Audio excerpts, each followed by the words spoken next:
Good Monday afternoon. Welcome into the Illini Inquirer podcast. We're streaming live on our YouTube channel. Already got about 100 people live on here waiting for us to break down some news for Illinois basketball in the transfer portal. Marcus Domask, a Southern Illinois transfer, three-time All-Missouri Valley Conference player, commits to Illinois. We got Derek Piper, Jeremy Werner here to talk about it, break it down. And I would encourage all of you who are on the YouTube channel, give us a like while you're there. We love doing these lives. You get notified when you do that. And if you're just listening on the old podcast route, we appreciate you. Give us a follow wherever you get your podcasts, because we'll be doing this throughout the season. Derek, we talked a week ago. We didn't bring up Marcus Domask a lot. I talked with Isaac Trotter last week, didn't talk about him a lot, but then you broke the news, so put out there that Domask was visiting this weekend. And it must have gone pretty well, because they just added a proven Division I scorer, Division I player. What do you think of Illinois landing Marcus Domask?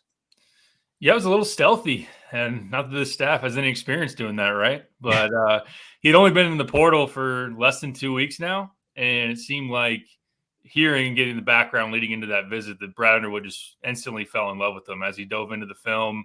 Reminded him in many ways of Thomas Walkup from his time at Stephen F. Austin, as a guy with some size that can be really multidimensional offensively, that can play mid-post, can play on the outside. Shooting-wise, career 36% three-point shooter, which is pretty darn solid given the volume there at Southern Illinois. And the passing, something that I definitely noticed when I went back and watched some of his games. I know that Brad and the staff really highlighted and saw that. And two big areas of concern last year for Illinois offensively, shooting and passing, not having enough of that. So I think he can be a playmaker, a guy that can set other guys up from different spots on the floor. I think he can shoot it, especially in more of a complementary role. I know he had to take some shots where he's the focus of the defense, or late clock when you got stars having to do that. His catch and shoot on open ones was ridiculously good. He shot 50% from three on catch and shoot open. So I think that in a spot at Illinois where if you do get Terrence Shannon back, or if you get a really, really good point guard that can operate and draw a lot of attention, I think some open looks, as we saw RJ get last year, as we've seen guys like Jacob Grandison get in the past, can be something that he is able to take advantage of. So I think it's a very nice get, a guy that can play a role, that can play different spots on the floor offensively. You do wonder, as you translate to the high major level, some of his offensive numbers against Ken Palm top 100 teams, as you grade it out, shooting-wise, not the best. Again, offensively challenged SIU squad, but as you can see there, pure stroke, shoots it well. I think catch and shoot will be something he can really do. I think he can pass it. And defensively, we'll see. Like, his synergy numbers last year on defense were pretty darn good, but he was guarding a lot of fours at the Missouri Valley level, and even some fives. I think he guards more wings in the Big Ten, and we'll see how he handles that against more athleticism. But I know that Illinois is excited about him, and for a first domino where you can still add a handful of other guys, seems like a really good get. Yeah, Derek, I just read your What It Means piece on our VIP side. I would encourage people to go check that out. And one point I think you make, and I think we've talked about here, not on the podcast, but just between ourselves, is this kind of a versatile piece that can fit whatever else you land now, whatever else comes back. Like, if Terrence Shannon comes back, this guy can play with him. If Coleman Hawkins comes back, I think these two will love playing together, just because they're great passers. They see the floor well. And this guy cuts. Illinois had a cutting problem at some point this year where guys just didn't move offensively. And I think that's why Brad Underwood likes this guy so much, even though it's only 1 year of eligibility. And I've thrown this comp out there the last couple of days. He reminds me a lot of Sam Griesel at Nebraska. And it's not just because they're both white players from a mid-major level. It's just their skill set, their numbers. They're really good passers. They don't turn it over a lot. They could both shoot the three. Domask has done it at a much higher clip when you talk about volume than Sam Griesel did at North Dakota State. But they're both can three-level scores. They get to the free throw line. He makes his free throws, Derek. He just does a lot of the things this team really struggled with, right? And Luke Goody wasn't healthy. RJ Melendez had that slump. This guy at least gives you a proven guy that, even though he's going up a level, and as you've mentioned, who can he guard? Does it come as easy? The contested shots, all of that. But we talk about passing, shooting open shots. I think this is going to translate pretty well. For sure. And like you said, with Shannon, it's not like he's someone that needs the ball to operate a lot offensively. I think he can play in that spot up role pretty seamlessly. If you need him to play make, I think that's something that he can obviously do, but it's not like one of those big decisions that's looming for Illinois with Hawkins or Shannon is going to really impact his fit or his impact. So I definitely like that. Like you were saying, just the movement without the ball, being a very experienced guy, high IQ guy, I think that definitely plays. And as you're watching on the screen, like he can play in that mid post. There's almost a little bit of Tyler Wall to that ability. Not that he's as dynamic maybe as Tyler in the footwork and everything, but he's got the ability to kind of hit that turnaround jump shot. And just the plug and play to put him in different spots in the offense is definitely exciting for him as well. So like you said, he can get to the free throw line. I do think they'll want to work with him. One thing that you look into the stats and kind of watching some of the tape is that contested finishes around the basket, not the best. We'll see if they can maximize that a little bit more. And then again, you're not asking him to be this super downhill threat, but I'm interested to see as we go along, like as we push toward the season, will Brad want to play spread? Will he want to play ball screen? I think that's obviously still a lot to play out, but just having something even last year I thought we'd have more of is just the more dynamic players around maybe a point guard or just a wing that can pass it, that can drive it, that can shoot it. Didn't necessarily play out the way that we thought. Like RJ was kind of pigeonholed into a spot up shooter, started to do more off the dribble. Ty had limitations as a scorer. You go on up the line, and there are guys that had limitations, like Sincere too. I think that he can do a lot. And kind of on the note of RJ, this is a nice response. I know RJ was someone they wanted to bring back, and RJ has a lot of upside and obviously a better athlete than Domask. But to this point, Domask is a better shooter, a better passer, more dynamic of a player and what he can bring. So I think that is all positives, and I think he'll fit whatever else they do in the offseason. Yeah, and I think we're talking about just secondary playmakers, right? Like, we'll get to it. You clearly still have not addressed your huge need of lead guard. That is not what Domask is. Like, right? But if Terrence Shannon comes back and Coleman Hawkins comes back and Domask is there and you have Ty Rodgers and Sincere Harris, maybe a little bit if he can continue to grow, you have guys who are a little bit more dynamic with the ball in their hands. Like RJ couldn't do that. Like Luke Goody, when he's on the court, not really a guy who's going to be that kind of player off the dribble. So to get those guys who can also shoot like this, I think is really, really important. And Missouri Valley, man, like I kind of feel for him, Derek, because this is basically what they're serving as now, which is develop your guys for 3 or 4 years, and then they're going to go to a higher level. I can't blame Domask, but the fact that he performed at a high level at a conference that is gotten weaker here in recent years with some of their defections, but the fact that he filled it up at a high clip like that has to give you confidence he's going to make an impact. Like Griesel isn't a perfect comp for him. I think Griesel's a little bigger, a little bit better at finishing around the rim, but you saw Griesel become a good Big Ten player. And I think Domask can be a good Big Ten player. For sure. Yeah. I mean, you even look at some of the additions that if you want to, I know last year you're trying to compare and contrast, like what worked for Kansas and winning the national title, UConn. I mean, to get Calcaterra as a shooter from San Diego and Tristan Newman to fill in there as a bigger guard from ECU. It doesn't have to be the high profile, high major transfer that comes in and is already on draft boards. So while Domask did declare for the NBA draft, he's been very productive at the mid-major level. We've seen that be a success story for a number of guys. And I just think that again, we'll learn more as we go along with Domask and kind of how he fits and everything. But by all indications, it just seems like a guy that can play a role, will be happy with it, will be able to be someone that just is a complementary piece around what you already have. And if you do need him to be a little bit more of in some lineups, be a guy that can score it and play make, I think he can do that. I know that fans are going to wonder, and we got to see how the dust settles. Like, is he going to be a starter? Is he going to be someone that you lean too heavily on? And I understand. Neil's asking that question. Is he a starter? Is he a bench? Is he a 6th or 7th man? Listen, he's going to be playing 20 plus something minutes. Like he's going to be in a very important piece of this team. Yeah, for sure. I don't think you get him without having that on the table and him seeing that role there. I mean, Notre Dame is a roster that's pretty open at this point as they're trying to figure things out and lost a couple of pieces, still waiting on a decision from Cormac Ryan. And those that I think on the front end, we were kind of joking, I know in our group message, about just the swing of emotions and takes on Marcus Domask. Like when it first comes out that he's visiting, it's like, oh, that's underwhelming. I don't know if he fits. That's it. Yeah, is he any good? And then then go into the weekend, and then for some reason this offseason has a lot of just obscure buzz that comes from Lord knows where. But at one point it was, did he even visit Champaign? Did he just commit to Wisconsin without even showing up, which wasn't true? And people were freaking out, like Brad can't recruit. This would have been a big piece. And obviously he lands today. And I think that, yeah, he'll play a decent role, whether it's off the bench or starting will probably be determined on whether Shannon comes back, what Hawkins does, and then who else they ultimately add. But he's going to play, and he's going to be in that mix. Luke Goody too, Ty Rogers also, but he's different than those pieces. Like he's a better shooter than Ty, more offensively geared than him, more dynamic off the dribble than Luke. So there'll have to be some battles to be made between those players. But I just like that Domask can slot in different spots on the floor offensively that allows you to kind of make those combos and make it all make sense.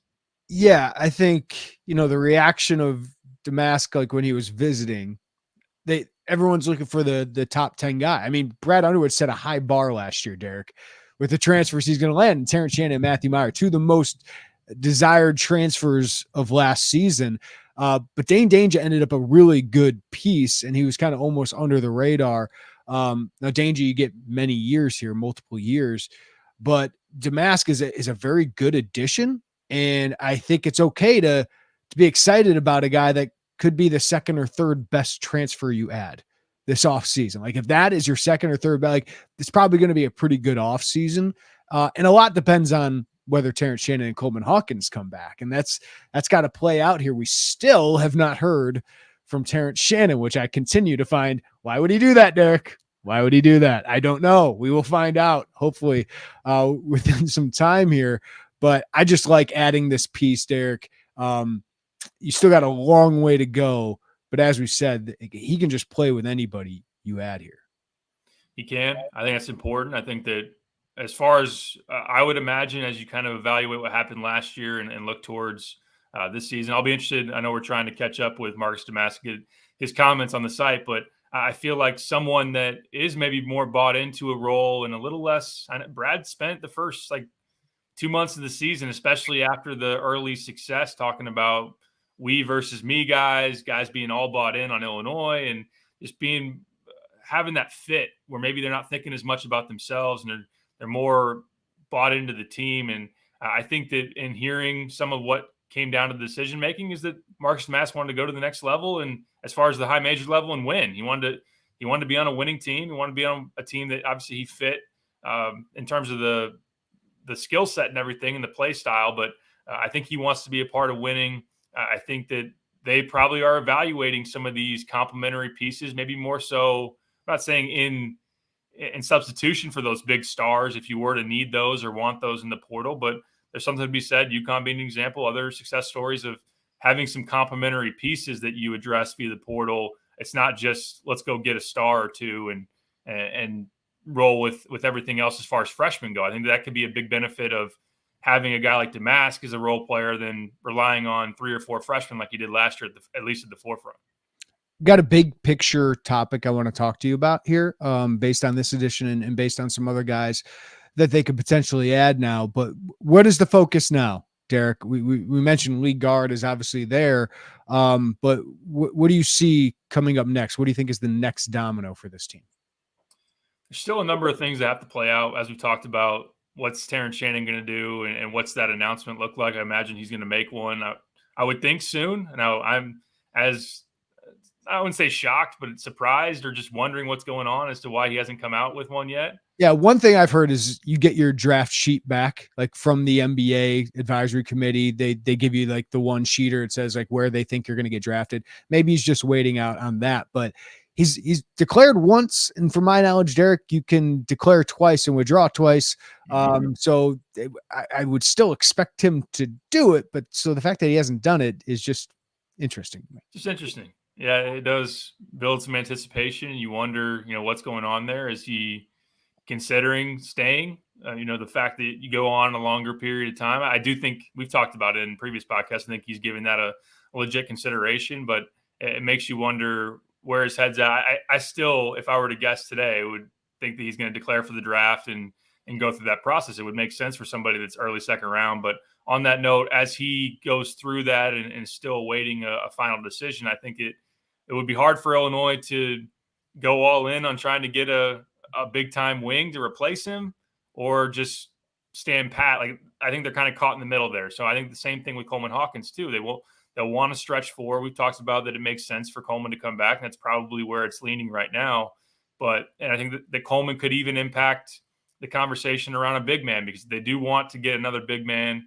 But depending on the skill set, one of those might look and see Coleman played a decent amount at the 5 last year. Maybe, as we've talked about before, like a Caden Shedrick, who I know is commanding a lot of interest, just visited Duke, but he was one that was high on the wish list. It's just there could be some challenges in selling one of those while you still wait things out with Coleman. So I think that's why those positions might be on the back burner. Point guard is, of course, the biggest priority. I just think the waiting game continues. We saw a couple of names come off the board recently. Ace Baldwin going to follow Mike Rhodes to Penn State. LJ Cryer, who wanted to play some point guard, made his process pretty quickly going to Houston. It's like some of these guys know where they're going to go, Derek, once they enter the pool. That's surprising. No, I'm just kidding. Yeah, a lot of that is the back channeling's there, and those evaluating certain things before they even go in the portal. There's a lot of that. We've talked about before. If you're maybe surprised by a guy hitting the portal when he does, it might already be too late, because there might have already been some digging, some back channeling, and all of that. So you also see Jalen Cook, who was one of the top point guards on the board, Tulane, and decided to go to LSU. So I think that Illinois will still play out that game to see who else is going to come available in the portal. We know the NBA guys, some like Matthew Meyer, wait down the line a little bit more as they get their feedback than to go in. And let's be honest, like, it's been, I know even our own Eric Bossy tweeted last week, like, those that are at certain spots who aren't in the portal, all these guys have agents essentially, are all like back channeling and saying, okay, my guy's getting this here. What could he get elsewhere? Some that maybe don't make sense, like on paper, why would this guy leave, are considering it. So I think that point guard, obviously, as Illinois has a lot of opportunity to sell, could be something that they look into. I do think combo guard, secondary playmaker is something you can address even while some of those other things are going through the process, while Shannon is making his decision. I don't think that has to necessarily be determined on, well, if Shannon comes back, that need doesn't make sense.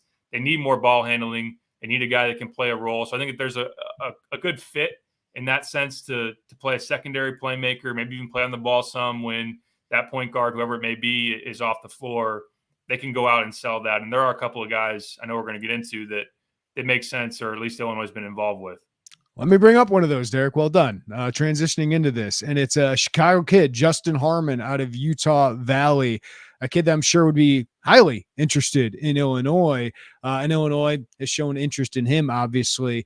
What do you think about his potential fit? A guy who averaged 15 points, wasn't a lead guard at Utah Valley, but I think we're seeing in this video we're showing on our YouTube channel, like, he's got some playmaking ability and he's got some scoring ability. From Chicago, was a standout at Chicago Curie, and a guy that had a really, really good NIT as they went to the semifinals, put up like 21 points per game in the NIT, shot it above 50% from the field. He does play in ball screens a decent amount, at least he did there at Utah Valley. Was not the point guard like you were saying, but still got a lot of opportunities on the ball, and he can go get you one. He's got the ability to go downhill and score, hit some pull-up threes. His three-point numbers on the season were about 34%, if I'm remembering correctly off the top of my head. So not a dead-eye shooter, but a guy that can get going and shown the ability to hit some pull-up threes. But like you've seen there, he can make some passes in that pick and roll. He can hit the big man on the roll and do some of that. The one knock is that his turnover rate was really high. So for being if you were to sell him as a point guard, I think that's something that would really stick out, is why he wouldn't be your point guard or the guy you would target at that spot. But I think that he can be someone that is that two guard that can play a combo role, that can push it in transition some. And I think he's a nice player. Also, you get 6'4", you got decent size. He graded out pretty well defensively. And again, like home state from Chicago, that would make sense. Illinois has reached out, and a number of other programs have as well, but really showed well in that NIT. And Had a big game, I believe, it was New Mexico, put up 30 plus. So I think that there's a decent amount to like about him, and would make sense. I think he's one that you could add without needing him to have an answer on Shannon. Yeah, and he's a guy that, man, Derek, Utah Valley had a great season, made a nice run in the NIT. Mark Madsen, former Lakers, known for his dancing at the parade with the Lakers championship. He's now at Cal. So I would imagine that could potentially be an option for him as well. So I imagine he's going to be at the high major level. But again, there's another complementary piece, Derek, that's just offensively, there's just a little bit more dynamic to him than Illinois had when they just got, man, like just so stagnant at times. This is a guy who's old, and it seems like Brad Underwood is really valuing old right now. He is. Yeah. You see some athleticism there in those clips too on some of those dunks. It's obviously would be exciting to add to. And yeah, I just keep coming back to that as well. It's like Sincere was limited offensively, and you had guys that were just spot up shooters, although we saw those that were kind of struggled in that role too. So having some more dynamic pieces, guys that can play make, guys that can make other people better. There wasn't enough of that on last year's roster. Those that could, drive a closeout and see a rotation and hit that pass on time and on point to lead to that next play to make it work for the offense to really have some flow. Like they didn't have enough of identity or flow offensively. I think that's important to get other guys like a Domask. Like if they were to get someone like Justin Harmon, who's got a bit experience playing with the ball in his hands, that would be key. And yeah, I mean, Brad has said before, get old, stay old. He went to the portal last year to get some older pieces, and we've talked about the downfall of having maybe too many freshmen, especially on the ball. The lead guards, the combo guards, and Epps and Sky Clark, that came back to bite Illinois, and I don't think Illinois ever wants to be in that situation to rely too much on those youthful playmakers. So I think that especially of guys making decisions, he wants those that have experience. And I think too, like roles, like role identification, guys that aren't going to be unhappy because, hey, I'm supposed to get mine. Hey, I'm supposed to be this NBA guy. There's something to be said for maybe going into the mid-major route and getting some guys that might just be all right playing a role. Yeah, hungry, bought in. I mean, a Chicago Curry kid getting a chance at the Big Ten when that's probably what he dreamed of when he was a kid. Domask clearly wanted to probably play in the Big Ten, probably wanted Wisconsin, out of Waupun, Wisconsin. So Chris asks, I sure hope we're aiming higher than this in our conversation about Justin Harmon. Listen, I get it. It's just like in free agency, man. Like I was going to bring this up with Domask. Like, TJ Edwards was the Bears' first edition. You're like, oh, okay. Well, what's next? Like, what's going to be the bigger one? But TJ Edwards can be a really important player for the Chicago Bears, or, Justin Harmon might be like a Nate Davis offensive lineman addition that can be important.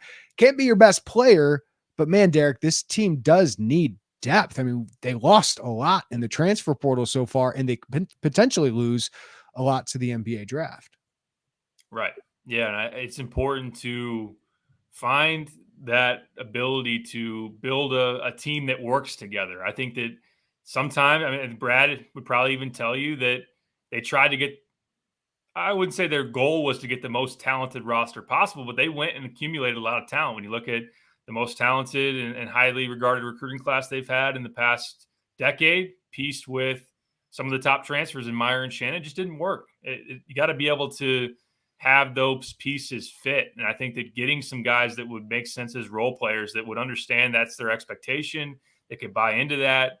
And even if Domask is a fringe starter, or maybe a guy that's like a sixth man type, and then if you were to get someone like a Justin Harmon, we should also probably mention like a Chance McMillian as a shooter from Grand Canyon. There's some other pieces that don't wow you in where they're coming from, or maybe what their statistical profile is just in terms of points per game or how they rank in a transfer portal rankings list. Like there's something to be said for having some of those guys that can be role players and that can make it fit and have don't worry about egos too much. Don't worry about having multiple guys trying to be a star. So, I mean, where did like Adam Flagler from Baylor come from? Presbyterian, like Serge Jabari Rice coming off the bench for Texas. How crucial was he down the stretch for him? Like Jalen Pickett from Siena, like Andrew Funk. from Bucknell. Which, hey, if you're not sold on Domask, well, who wanted him? Micah Shrewsbury at Notre Dame. Like, I think Illinois could have played some more ball like Penn State's offense this year. Maybe not defensively, but offensively for sure. Yeah. And again, like Shannon's decision will highly impact your want to go get a full-fledged star and also your ability to go get one on the wing. Like as he sits there right now without having made a decision, it's hard to go and fill that role. If he's gone, then you can go out and whether it's players that are in there right now or those that will still make decisions, you can go fill that role. I think that's kind of what you got to be able to evaluate. What have you lost? And what has that opened up on your roster? So we know point guard, there's a ton of opportunity to sell, as we've talked about. There's going to be some more dominoes that fall in terms of guys that are available. You will see them take big swings, I think, at that position and potentially at big if Hawkins is gone or Shannon. And then some of those returning pieces that can make those jumps in development. Ty should be one of those. Yeah. We'll see how Luke does and Sincere as well. So I wouldn't concern too much, especially on the forefront when you've got a number of spots to fill. Like if you only had one or two that you could go out and get, then I understand maybe being underwhelmed, but yeah, you got a number of guys you need to go get.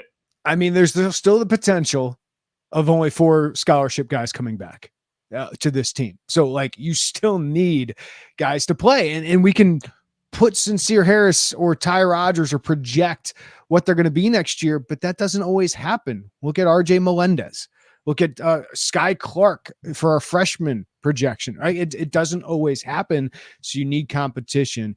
Obviously league guard, Derek, it dried up a little bit over the weekend. As you mentioned, Ace Baldwin, as expected, follows Mike Rhodes to Penn State from VCU. As expected, Jaden Epps goes to Georgetown. Not that Illinois was going to bring him back, but that's another guard that goes somewhere. And of course, LJ Cryer decides to stay in the state of Texas and go to Houston. Where's that leave Illinois in their point guard pursuits? Cryer would have been a guy that would be high on their wish list. I know that we talked about on the last podcast how you would evaluate him in terms of probably wanting a pure playmaker to pair with him if you were to put him in the same backcourt. Illinois would have loved to swing to get a visit. I know that it came out right before his trip to Houston. He was considering another one to Kansas State, potentially a visit to Kansas. Houston just made a ton of sense. They lose Marcus Sasser. They played well with having Sasser and Jamal Shedd in the same backcourt. Both had the ball in their hands a lot. And, I mean, he's from just outside of Houston. So Kelvin Sampson has been able to have a lot of success with his program, and then also some guys being able to, like Quentin Grimes going there from Kansas, making that work as far as a transfer. And then, like I said, Marcus Sasser and Shedd. I understand most people listening to this don't like Kelvin Sampson, but boy, he's a good coach. He's a really, really good coach. Really good coach. And as far as Ace Baldwin goes, another one that I know that Chester Frazier was trying to work and get in there because he had a lot of ties to him, obviously in the Baltimore area, and someone that had he wanted to go elsewhere and not follow Mike Rhodes, that they would have a lot of interest in him. But he did ultimately go to the Big Ten. Unfortunately, you're going to have to see him, a really good two-way player, defensive player of the year and player of the year in the A-10. And I think as you look around and see who's still out there, I mentioned Jalen Cook's another one that is off the board now to LSU. So a lot of these that were top point guard options, Kirk Ariza has gone to West Virginia. Not that Illinois was really heavily in the mix there. One of the most intriguing fits because he doesn't really play much defense. So Huggy Bear with him is really interesting, but I digress. Go ahead, Derek. Yeah. So I think it's kind of to echo what I said earlier. I think it's one that you're just going to have to play a little bit of the waiting game. I think more names will come available. I can't necessarily pinpoint one right now that off the top of my head. I know as you look at Andrew Nimhard entering the portal for Creighton and having a lot of Arizona buzz, like Teron Armstrong was someone that seemed to be trending towards Arizona, the transfer from Cal Baptist, the 6'6" Australian point guard. Illinois loves him in terms of his passing and his ability to make plays on the ball. He's considered a legit pro prospect, but it had been seeming to trend towards Arizona. I don't know if he's going to open things up now. I think that it came out that he's now going to consider Creighton. I don't think Illinois, he may have cut his list. I don't think Illinois was on it, but I don't have expectation that they're going to be huge players there as much as they probably would have liked to be. I think it's going to be a waiting game. I think it's, you would look at the draft, who's in, and who might pull out. And then also, like I said, if there's a big name who you wouldn't think would transfer in a normal environment, we're clearly not in that, because there's a lot of NIL races going on right now. People kind of kicking the tires on what's available for them, and maybe they will want more money somewhere else.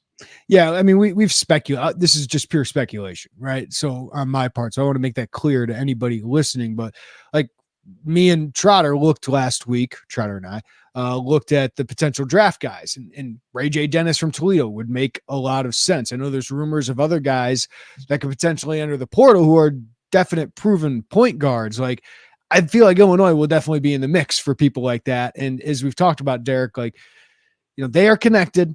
They hear of who's likely to enter the portal, and the fact that they're not going for like tier 3 guys at that position makes me think they are going to have a chance to land a talented league guard at some point.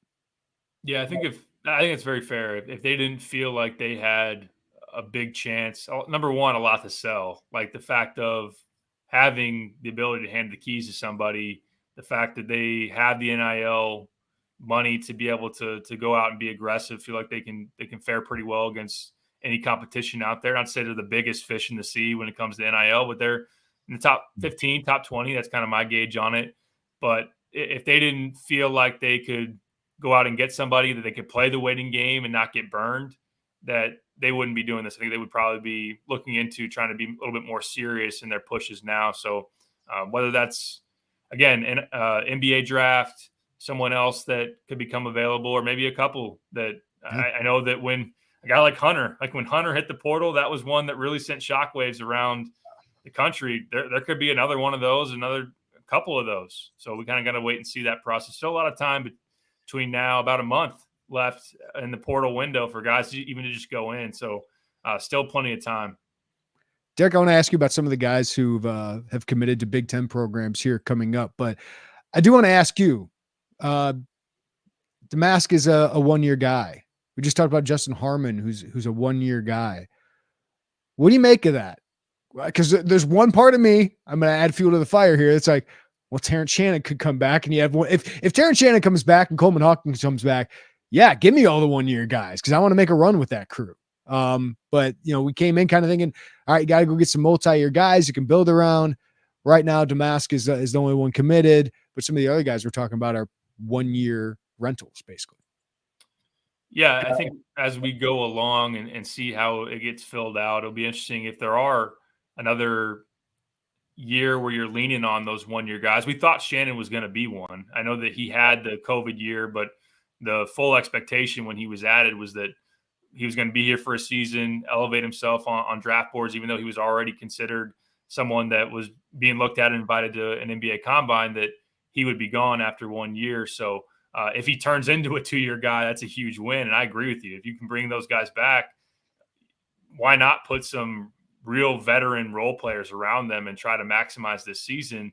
If you were to lose Shannon, I still think you could be pretty good. If you get Hawkins back, if you make a big splash at point guard, and like you said, if you lose Shannon, you can go out and sell a big role on the wing. Not to say that Domask couldn't step in there and play a little bit of a bigger role than maybe you forecast right now, or just as you don't know about Shannon.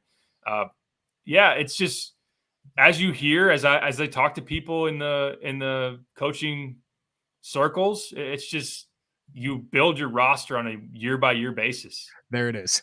That's what it is. That's what it really comes down to. I know that by getting multi-year transfers, you don't have as big of a risk of those guys leaving, because by the transfer rules, like, they shouldn't be able to leave.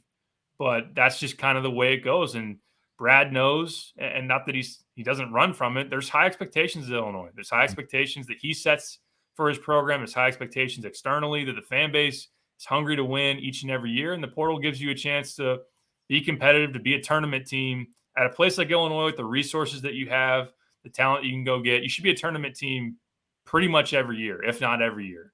Like, it would be harder in the past, where the way that your cycles and recruiting go, you could graduate 4 or 5 guys. Maybe a guy jumps early to the draft, and then you're going to have a down year. But with the portal environment, you shouldn't have those. So I think that's what it is that you're trying to win every year. And there is value, though. I think that they're I think that they're still considering, and I've even heard there is an increased emphasis, at least at looking at guys that have multiple years.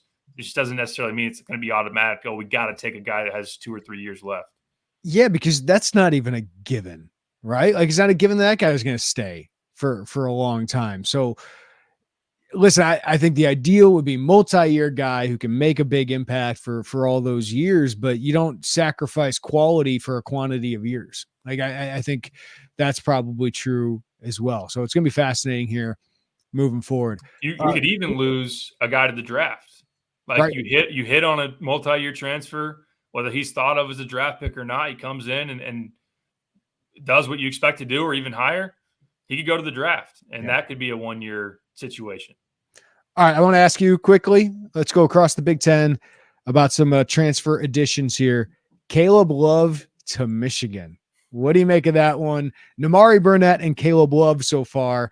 Will it bring Hunter Dickinson back? I'm not sure, but just in a silo, what do you think about Caleb Love playing ball for Juwan Howard at Michigan? They needed to make a big splash. He's a big name. I know that there's a lot of anti-Caleb Love stuff out there. And I get it. I mean, he did not have a good year. He's an inefficient guard who's going to kind of be a chucker. He's going to take a lot of shots. I think that he was part of the chemistry issues at North Carolina. I think it's fair to say it's been buzzed about. But to go into a situation in Michigan where they lose Bufkin, they do still have Doug McDaniel, who I liked quite a bit, the way that he progressed last year. I think they can fit together and see how that goes. And just what version are you going to get of Caleb Love? Like if you get the one that helped UNC make the run in the tournament, then Michigan could really have something there. But I don't blame Juwan Howard in a year when you lose Dickinson, or at least have the chance to lose him, that you got to go out and maybe take a couple of roll of the dices and understand that maybe it's a high upside guy that has a floor to him. Obviously he does, but they need some help. And to get a veteran, like we've seen Juwan, I get why he might feel burned by just having guys that maybe leave a year too soon, at least in terms of his program goes. So get somebody that's already a veteran. This is a different ad than a Mike Smith, obviously, than I always forget the other guy's name. Who was the guy last year? Devontae Jones. Yeah, there you go. Devontae Jones. I get the risk reward for Michigan. And with Namari, if he's healthy, we'll see. It's been a long time since Namari's played a consistent stretch of basketball. He was a prospect that I really liked and Illinois really liked, but it's been a while since he's been able to be himself. Jamison Battle, Ohio State. I like it. I think that they're going to be a talented team. Like they're going to have a really good recruiting class coming in. Devin Royal comes in, and you have Bruce Thornton coming back. Bryce Sensabaugh, no expectation that he's going to stick around, but Okpara has the ability to make a nice jump as a kind of a slender big man that's athletic and a rim protector. I think that he can do well going forward. I'd be interested to see. I don't think we've seen news yet on Sean McNeil. I think he has one more year if he wants it to opt into a COVID year. I think he'd be a huge addition by coming back to Ohio State as well. Justice Suing, is he out of eligibility or not? I believe so, yes. Yeah. So it feels like the Suing replacement, right? And the guy that, Minnesota's offense was pretty atrocious. It was basically just two guys trying to carry an offense with him and Dawson Garcia. I'm interested to see him in a role where he can go get a bucket. He's proven that. Not always the most efficient, but maybe just be more of a catch and shoot guy with Bruce Thornton running the point guard there. Yeah, we'll see how much he buys into that. And that was a question that Illinois had about him. They were interested, I think, obviously with Shannon and being up in the air. That was one they couldn't really move on, even if they wanted to. But there was that, how much of a high volume team versus him trying to go get his own is he going to be? Now, the best version of Jamison Battle, like not even just as a standalone here in Champaign, like 2 years ago, one of the better players in the Big Ten, one of the top scorers in the league. Efficiency was pretty good. Shot the three better than he did this past year. Obviously 31 year ups for in Champaign. Just he was too up and down, too inconsistent, and one that's going to take a lot of tough shots. At least he did at Minnesota. More talent around him at Ohio State, and maybe buys in a little bit more into that team concept. The upside of it is pretty darn good for Ohio State. Obviously, there's downside if he does be kind of a hero ball, because I think that part of the buzz on why it didn't work at Ohio State is Sensabaugh and Sewing both wanting to be an alpha and go get their own, it didn't seem to really jive that well for Holtman this past year. Speaking of Missouri Valley, Lance Jones, SIU guard, averaged 14 points per game last year. Man, Brian Mullins can't be happy about this transfer portal. I think his 3 top players have all left. Evanston native going to Purdue, so adds some guard depth there, and not a great 3-point shooter, but he has made a lot of 3-pointers in his time there. So what do you think of Lance Jones to Purdue? They need some experience there to go with Braden Smith and also, oh man, Fletcher Lawyer. Yeah, Fletcher Lawyer. Too many names, man. My head is clogged with portal names. I'm throwing these at you, but yeah, it's just add more guard depth, right? Basically, probably replace who was the transfer guard they just added last year. David Jenkins. They lose Brandon Newman. Brandon Newman decided to leave, so they needed depth there and experience to go in that backcourt. Obviously helps, because that seemed to be something that was looming for Purdue, and thought that was why a lot of people thought they would be a downfall in the tournament. They were, obviously. I don't know that Lance Jones is like, oh, that won't happen to them again. But I like Smith and Lawyer. That's a good combo that needs some time. Yeah. Now they have a lot of experience under their belt, and just to put another guy in that mix. But I wonder about the shooting. I think that as you look at, studying SIU a little bit more closely here recently, I know his numbers in terms of, he put up, like you said, 14 points a game, but wasn't a lot of shooting around Domask, and putting that around him, though, can really elevate his assist numbers to another level. Yeah, don't know if I'm pronouncing this name right, but Ben Krikke goes to Iowa from Valpo. Roger Powell, congratulations, getting that Valpo job, former assistant there. But 6'9" forward Krikke, 19.4 points, 6 rebounds. That's the Chris Murray replacement, excuse me, I would imagine, in their offense. And for a guy looking to take a next step, that's a good offense to be in. Yeah, Fran McCaffrey has offense figured out. And you get Sanford back. That'll be a nice piece for them. And I think as far as Fran McCaffrey goes, not that, the Murray brothers came in with a decent amount of hype, but obviously Garza was like a 3-star. Wieskamp was a top 100, but not considered a stud. Like, he's been able to, even, and he turned Rabracha into a really nice player this past year. He's been able to develop offensive talent, and they do need it, losing Chris Murray, and that's a lot of points to replace. All right, Derek, let's get to a couple comments before we get out of here and wrap up.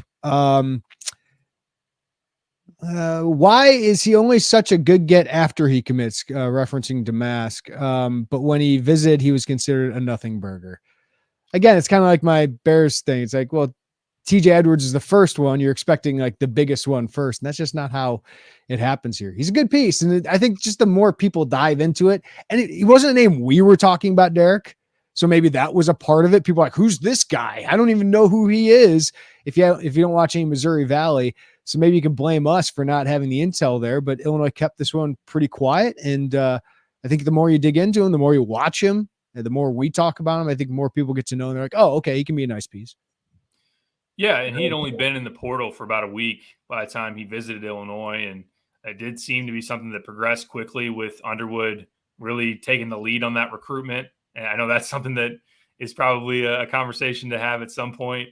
That means you like him, though. Yeah, it means he likes him, right?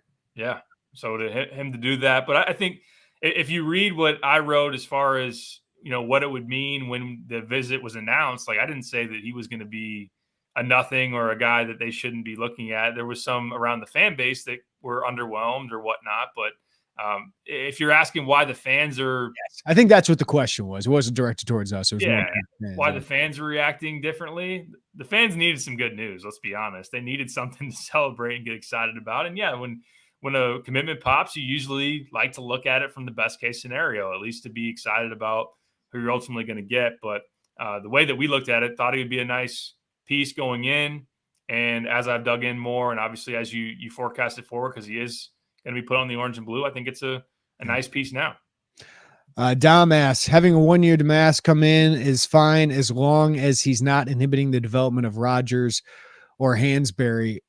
Listen, we could talk about this, Derek, but Illinois invested a lot of time into Sky Clark invested a lot of time into Jaden Epps, and look what happened. Like they basically, hey, this is yours. Here's the table, and both of them are gone within the year. So Hansberry, I expect to play. Rodgers is going to be an important part of this team, but you just don't hand them the keys before they earn it.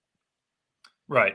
I think Rodgers is fully expected as he takes steps forward to be a really, really good piece and a guy that can slot into a number of different spots, really 1 through 4. I think he's going to have the ability to play a little bit more at point guard if you need it. I don't think, fortunately, if you get the guy or two that you want in the portal, you're probably not going to need it as much, but it is just a unique matchup and one that can do a little bit of the Jalen Pickett big guard on the ball, be physical if you want to. That's just a unique look. He can play anywhere the 2 through 4, obviously. I think that's why I like Domask being someone that doesn't necessarily overlap or cancel out one specific guy on your roster. You're not going to say, well, he comes in, so Goody's not going to play, or he's going to come in and Ty's not going to play.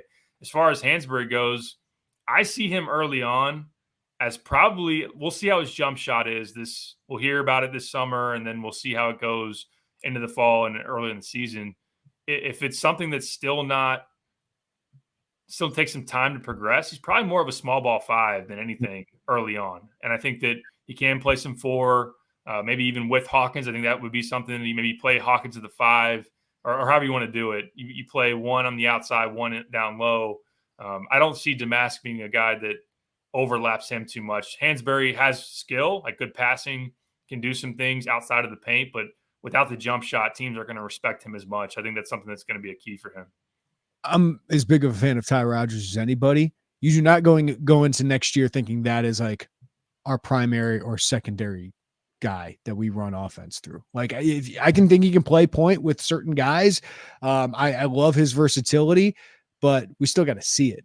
Right. So I think his development's going to be fun to watch, but just not the guy like you hand the keys to quite yet, at least in my perspective. Brandon asks, is Dre Gibbs Lawhorn going to be similar type of player as Epps? I don't think so, Derek, but you can break that down. They're a little different. Now, I think that you look at Gibbs Lawhorn, more explosive athlete for sure, a guy that can finish above the rim, a little bit more the quick twitch. I think Epps kind of had that. He was quick, obviously compact build. You look at the three-point shooting, probably similar in that they're capable three-point shooters. I probably and can get on heaters, but you had some inconsistency. I wouldn't say knockdown three-point shooters, either of those coming out of high school. So I got to dive in more on the Gibbs Lawhorn overtime stuff. He's longer. He's more athletic. Yeah, he's longer. He's more athletic. I feel like I knew Jaden Epps would translate scoring at this level. Yeah. Just he had you've seen him more than I did, but like he just had the ability to go get you buckets. Like I feel like Dre Gibbs Lawhorn, maybe not as proven, but obviously very talented. Yeah, I think it'll be interesting too. I have some questions about Gibbs Lawhorn on the ball as a point guard. I wouldn't really expect him to be that. I know that Brad and evaluating him liked him as far as his decision-making in ball screens, but there are times that I saw his handle needs to get cleaned up some to really be a guy that reps that spot a lot in the Big Ten. But I think that if he can really commit to the defensive end because of his athleticism and his ranginess, he could be a pretty good defender early on. I think offensively, a guy that can attack the basket. We'll see. It's always tough for freshmen to come in and be big-time shot makers, so I don't necessarily expect that out of him regardless, but they're a little different for sure. But hopefully he buys into a role and can translate, because it was good to see him get those minutes after making the move from Mount Vernon, because he just wasn't playing a whole lot there, and you wondered, what is that going to mean in terms of can he help you, because he hasn't had a whole lot of time. Yeah, he really played well with overtime. So Tim asks, another guy we're all forgetting about is Nicola Moretti. He's going to surprise people with his craftiness and speed. Yeah, the kid can handle. He's fast. He's really thin. I think you got to treat him like he's a true freshman again next year. He's a red shirt technically, but he came early so that he could get the development time with Fletch and with Palmer Johnson, the team nutritionist. But I still think he's probably a year away, Derek. Now, of course, he's going to have the opportunity. but I don't think Illinois is going in thinking Niccolo Moretti is going to average 15 minutes a game. No, he's thought of still as more of a long-term piece, a guy that, like you said, they like his playmaking, his vision, the type of things he can do in ball screens, but he is still very skinny. I worry about him defensively because I think that he's not the most quick of guys, and then also can be exploited with his lack of size and strength. So that's something that I wonder about. Has the ability to shoot, but we'll see if that can be more consistent from three. I think he has a decent pull-up mid-range game from three. Is capable, has deep range. That kind of is the difference maker. One of the differences between like early Curbelo coming out of high school versus Moretti. Obviously, Curbelo quicker, more athletic, and things like that. But they don't see Moretti as being at least as far as what I've heard, being a big impact piece next year. Can be in the mix and see how he competes. But I think it's still another year or two down the road before you really talk too much about him. All right, I'm not hiding from this one, Derek. Any fire behind the Tiger smoke, Jeremy? Listen, Tiger Campbell there's question of whether he'll come back to UCLA, whether he'll go overseas, whether he'll go to the transfer portal. If he goes to the transfer portal, Illinois should be all over him. Obviously, there's a connection there with Tim Anderson, who was at DePaul when Tiger Campbell was committed to DePaul for a second there. But he hasn't entered the portal yet. So same thing with a bunch of other guys people can speculate. Yeah, on that note, there are some big names that get thrown around, and Tiger's been a little more public in terms of maybe some Twitter buzz and whatnot. And that's a name that you hear as far as being a potential addition to the portal, because you see a guy that obviously has accomplished a lot in college, and can he go out and make more NIL money versus, what he can see out at a different destination than at UCLA. But yeah, it's hard to speculate too much on a guy that's not currently in the portal. I know that we usually like to hold back on that, but yeah, it's out there as far as him possibly becoming available, and Illinois would have every reason to be interested. But it's hard to go too much beyond that. Yeah, I would say this too. He entered the Portsmouth Invitational Tournament. Doesn't mean he can't come back, but if he participates in that, like Courtney Ramey did that last year, I think he had to serve a 3-game suspension, I believe, after participating in that. So that's something to consider as well. I think that's about going to cover it, except for this one, Neil. Any update on Hunter? I was going to bring that up too. We got to talk Hunter, right? Yeah. He had a Zoom with Kentucky, Zoom with Arkansas. Have not heard of a Zoom with Illinois. And I'd be pretty shocked if he came here. Yeah. Yeah, I'd be shocked. Maryland. There was a weird thing about Kevin Willard. Has he gone all in on him or talked to him? I think that Maryland makes a lot of sense still. Georgetown could. I think that there's a thinking that Ed Cooley is going to have a lot of appeal and resources NIL-wise. Obviously, that's close to home still for him. But Kentucky, like we've talked about before, if they're losing Shibwe $1.5 million or whatever it is that he got in NIL, you could sell that to Hunter. Kansas is another school that's been linked to him. We know Bill Self's done really good with some big guys through the years. I don't think you're going to see much as far as Illinois involvement with Hunter going forward. That was my prediction as of now. I just don't think that anything's going to come of that personally. Well, Derek, in 1 week since our last one of these with you, a lot's changed. And I would imagine within the next week, a lot will change. Let's not make too many predictions of what next week's podcast. Let's not fill out the itinerary. We'll leave it open, and we'll convene next week and have probably, like you said, much more to talk about. And maybe even before then, who knows? Yeah. We got to stay on alert. Maybe have to do an emergency pod. Well, I'm sure Derek and Lante will have more of this on the radio coming up. Do you got no Cardinals game today? No. Cardinals play tonight in Colorado, and boy, they've been scuffling. Only Jordan Walker excitement is the only thing that has me going. Well, the White Sox are hurt again, so that's happening. I guess I'm gonna have to deal with Austin Berkland sending me the standings of the White Sox and Cardinals being worse than the Cubs for a while here. But anyway, Derek, appreciate your insight, man, as always, and we'll reconvene next week. Sounds good, man. All right, everybody, thank you for listening to the Illini Inquirer podcast. All our YouTube guys, unbelievable. More than 400 people watching this live. during a work day. Appreciate all you guys. Give us a like on your way out, and follow us wherever you get your podcast. We'll upload this very shortly afterwards. And of course, check out Derek Piper's What It Means on what Marcus Domask brings to Illinois. And I'm sure we'll have plenty more on Illinois basketball, Illinois football in the coming weeks. And I'm starting a story on the NFL draft. Joey Wagner and I are heading out and traveling the country and maybe outside the country for the NFL draft. And Derek and I got to figure out, are we going to Spain, Derek? One of us going to Spain? We got to figure that out. we got to figure that out. Illinois basketball is heading out this summer on the European trip, which is a nice thing for them, right? A bunch of new pieces, get some extra time together and some extra games together.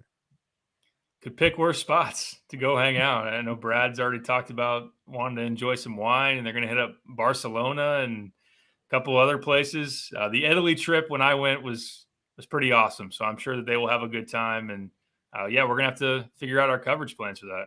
Yeah, might have to draw straws on that. My wife might be fighting for that one, Derek. So we'll see. I don't blame you. You guys missed out on Ireland, so if that would have been already bring it up. That would have been great. But everybody, thank you for listening to the Illini Inquirer podcast. Have a great day, and we'll talk to you next time right here on the Illini Inquirer podcast.